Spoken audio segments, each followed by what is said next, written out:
Hello dear students, आज हम आपको इलेक्ट्रिक कैपेसिटेंस के बारे में पढ़ाएंगे। Electric capacitance, electric potential, electric charge, इन्हीं से बना हुआ एक प्रॉपर्टी है। मैं इसको एक्सप्लेन करूं। जैसे मान लीजिए कि कोई एक कंडक्टर है, कोई भी शेप का कंडक्टर हो। इस कंडक्टर को अगर आप चार्ज देंगे, मान लो कि आपने क्यू चार्ज इसको दिया, ये बोलता है कि इसमें जैसे जैसे आप चार्ज बढ़ाएंगे वैसे वैसे इसमें पोटेंशियल बढ़ेगा। आपको क्लियर है? As we increases the charge, potential increases. फिर इसमें अगर हम इसका प्रोपोर्शनलिटी कांस्टेंट हटाएं, so there will be a C. ये जो सी है, this C is called the electric capacitance. Electric capacitance C equal to Q upon V. जैसे आपने ओम्स लॉ में पढ़ा था, V equal to R I, और R जो कांस्टेंट ऑफ प्रोपोर्शनलिटी था, इलेक्ट्रिक रेजिस्टेंस बन गया था। सिमिलरली यहाँ Q इक्वल टू सी भी है, और C एक जो है तो इलेक्ट्रिक कैपेसिटेंस है। यहाँ इलेक्ट्रिक कैपेसिटेंस है क्या चीज़, ये किस पर डिपेंड करता है?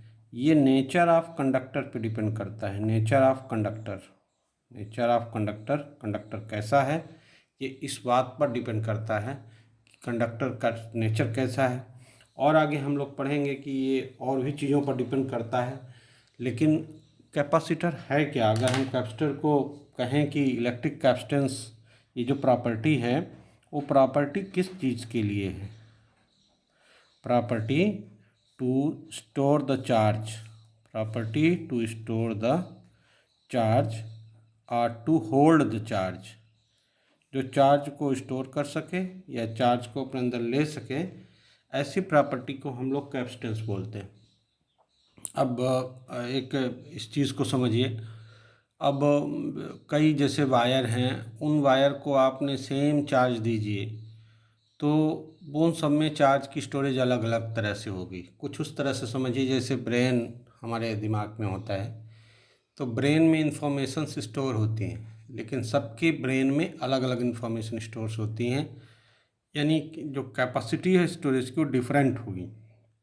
तो यहाँ पर हम बताएं आपको कि जो इलेक्ट्रिक कैपेसिटेंस है ये स्केलर है, ये स्केलर क्वांटिटी है, और इसका यूनिट बहुत इजी है, आप यहीं से निकाल लीजिए। इसका यूनिट फैरड होता है, farad.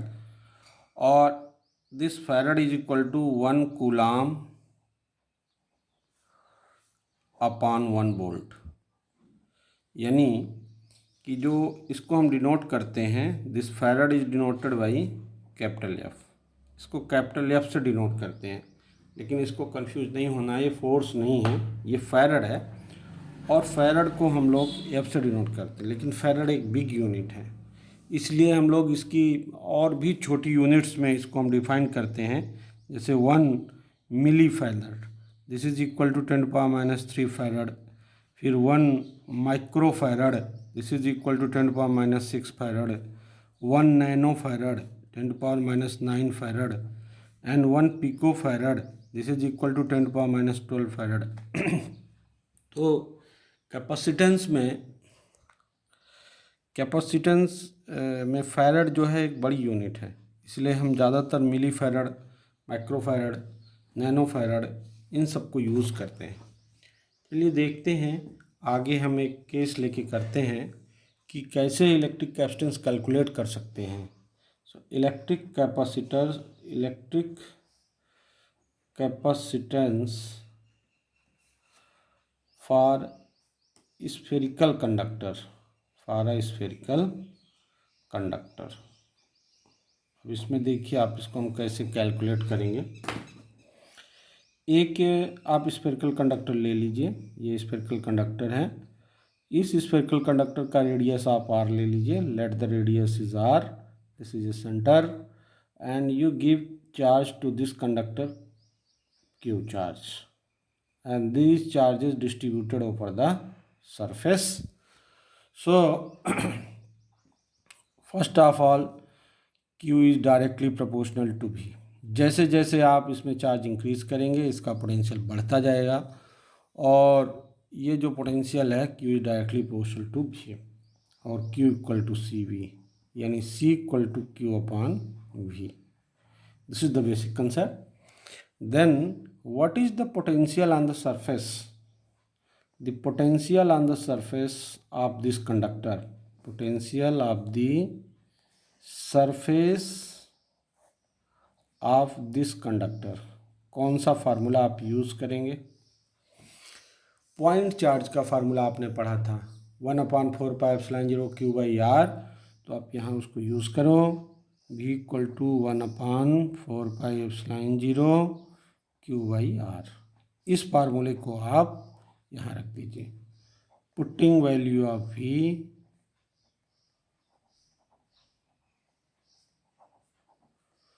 In equation 1, C equal to Q upon V का वैल्यू रखिए 1/4πε0 Q/r। ये Q कैंसिल कर दीजिए। C equal to 4πε0r। This is the value of C। This is the value of C। अगर आप ये कहें, यहाँ से देखिए आप यहाँ से कई अच्छे रिलेशंस निकल सकते हैं। अगर हम इस जो पोटेंशियल है, जबकि ये कंडक्टर एयर मीडियम में है तो इसका फार्मूला ये है, लेकिन यही पोटेंशियल 1/4πε0 Q/r होगा। कब? जब मीडियम एल्स देन एयर है। Medium else than air. इस कंडीशन में आप यहाँ जो C कैलकुलेट करेंगे, this C will be 4πε0 r। तो एक ये दो तरह के लिखा, जबकि कंडक्टर एयर में रखा है और जब एल्स देन एयर है, एयर के अलावा कोई और मीडियम में कंडक्टर रखा है, तो ये कंसेप्ट बनता है।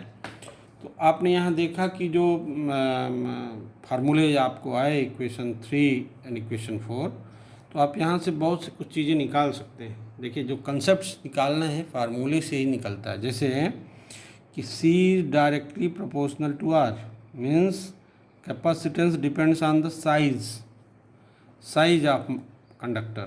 साइज ऑफ कंडक्टर जितना बड़ा होगा उसकी कैपेसिटी चार्ज को होल्ड करने की उतने ज़्यादा होगी। और दूसरा एक और आपने देखा, C directly proportional to epsilon r। इसी एप्सिलॉन r का एक दूसरा नाम होता है डाइलेक्ट्रिक कांस्टेंट K। मतलब डाइलेक्ट्रिक कांस्टेंट जितना इम्प्रूव करोगे C उतना बढ़ेगा, है ना। यह डाइलेक्ट्रिक कांस्टेंट पर भी डिपेंड करता है। तो डाइलेक्ट्रिक कांस्टेंट जितना ज़्यादा बढ़ाओगे उतना ज़्यादा C बढ़ेगा। ये चीज़ भी यहाँ से क्लियर हो गई। It's okay. तो हम लोगों ने ये देखा कि जो स्फेरिकल कंडक्टर है, वो स्फेरिकल कंडक्टर की रेडियस बढ़ाएंगे तो कैपेसिटी बढ़ेगा। ये कंसेप्ट आपने देखा। अब हम एक एग्जाम्पल लेके आपको समझाते हैं इलेक्ट्रिक कैपेसिटेंस ऑफ अर्थ। अब अंदाज़ा लगाएंगे इलेक्ट्रिक कैपेसिटेंस ऑफ अर्थ का डायग्राम बनाते हैं। अर्थ को स्फेरिकल परफेक्टली मानते हैं और अर्थ की रेडियस यहाँ r है। अर्थ के बारे में मैं कुछ यहाँ डिस्क्राइब करूँगा कि अर्थ कैसा है। अर्थ कोई चार्ज बॉडी है या न्यूट्रल बॉडी है, या अर्थ में चार्ज डिस्ट्रीब्यूशन कैसे होता है। देखिए, अर्थ को में हम एक ह्यूज कंडक्टर है और इसको हम पॉइंट ऑफ रेफरेंस मानते हैं। Point of reference for voltage के लिए हम अर्थ को ही पॉइंट ऑफ रेफरेंस मानते हैं।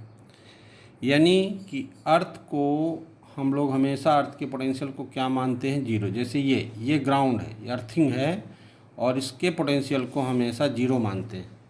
इसके पोटेंशियल को जीरो मानने का मीनिंग क्या हुआ कि इसमें जितने भी चार्ज जाएंगे ये सभी चार्ज को लेने के लिए ऑलवेज रेडी है, always ready to take all the charge. ये सभी चार्जेस को हमेशा लेने के लिए रेडी है अर्थ। क्यों? इसका कारण क्या है? इसका ह्यूज साइज, इसकी ह्यूज साइज ही इसका कारण है। अर्थ का इतना बड़ा होना ही इसका इतना बड़ा कंडक्टर का कारण है।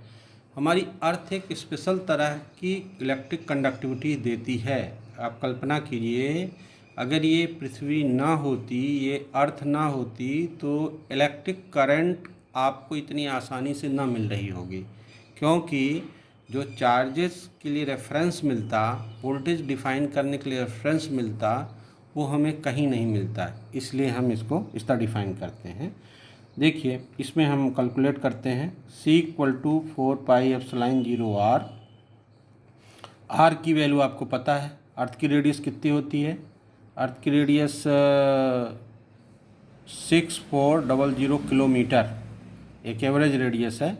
इसको मीटर में बदलेंगे तो 6.4 × 10⁻6 मीटर, और 1/4πε0 का वैल्यू होता है 9 × 10⁻9 न्यूटन मीटर पर कूलम स्क्वायर। तो 4πε0 का वैल्यू हो गया 1/9 × 10⁻9। अब इन वैल्यूज़ को रख दीजिए तो ये निकलेगा 1/9 × 10⁻9 × 6.4 × 10⁻6। इसको सॉल्व करेंगे 0.711 × 10⁻³ फैराड। इसको किसी भी फॉर्मेट में आप डिसाइड कर सकते हैं। ये फैराड C = 711 माइक्रोफैराड। तो ये आपको आ गया कि अर्थ की कैपेसिटी 711 माइक्रोफैराड होती है। आप इमेजिन कर सकते हैं कि जो फैराड है वो कितनी बड़ी यूनिट है। फैराड बड़ी यूनिट है, माइक्रोफैराड में देखिए अर्थ की कैपेसिटेंस है। इस तरह से हमने आपको एक इलेक्ट्रिक कैपेसिटेंस का कंसेप्ट बताया, और इसी कंसेप्ट को बस थोड़ा सा और आपको बता के कंप्लीट करेंगे। जो कैपेसिटेंस की प्रॉपर्टी है, जिसको हम कह सकते हैं प्रिंसिपल ऑफ कैपेसिटेंस, इसमें आपको ध्यान से देखना है कि principle of capacitance C = Q/V से निकलेगा। V को आप मिनिमम करो, V को आप कितना करो? मिनिमम। V यानी पोटेंशियल डिफरेंस, इसको आप मिनिमम करो, then you will get C maximum. यही इसका कंसेप्ट है। एनी हाउ प्लेट्स के बीच या कंडक्टर्स के बीच पोटेंशियल डिफरेंस आप मिनिमम कर दो तो आपको मैक्सिमम कैपेसिटेंस मिलेगा। सिर्फ इतना ही इसका प्रिंसिपल है। वो कैसे करना है ये आपको दिखाना पड़ेगा। जैसे मैं आपको एक एग्जाम्पल से इसको क्लियर करता हूँ। जैसे मान लो कि ये दो प्लेट्स हैं, आपने यहाँ से पोटेंशियल दे दिया, ये प्लस हुआ, इसका अपोजिट यहाँ आएगा, यूनिफॉर्म इलेक्ट्रिक फील्ड यहाँ बनेगा, और इसका अपोजिट यहाँ आएगा। अगले स्टेप में अगर आप इसको ऐसा कर दें कि पोटेंशियल डिफरेंस अभी इक्वल है और पोटेंशियल डिफरेंस चेंज नहीं हुआ, पोटेंशियल डिफरेंस चेंज करने के लिए आप क्या करें कि यहाँ के जितने प्लस चार्ज हैं सबको ग्राउंड कर दो, तो ये सब प्लस चार्ज अर्थ में चले जाएंगे। अर्थ कितने भी चार्ज को ले सकता है। तो ये पोटेंशियल डिफरेंस बन गया V1 - V2, यानी ये V1 ये V2, तो V1 - V2 आपको मिल गया, दैट इज़ ग्रेटर देन 0। और ये जितना अधिक होता जाएगा उतना C कम होगा, और जितना कम होता जाएगा ये उतना ज़्यादा, मतलब ये V1 - V2 अभी मिनिमम हो गया, इसलिए C जो है मैक्सिमम हो जाएगा। तो ये कंसेप्ट याद को रखना है। और जो चार्ज को स्टोर करता है उसको हम लोगों ने नाम रखा है कैपेसिटर वो है जो चार्ज को स्टोर करता है। एक सिंगल कंडक्टर भी कैपेसिटर हो सकता है, और कैपेसिटर को हम लोग व्यक्त करते हैं ऐसे। ये देखिए, दो प्लेट्स बनाएंगे, पैरेलल प्लेट्स, और ये कैपेसिटर का है। इसमें कोई छोटा बड़ा नहीं होता। बैटरी में एक बड़ा प्लेट एक छोटा होता है, इसमें छोटा बड़ा नहीं होता।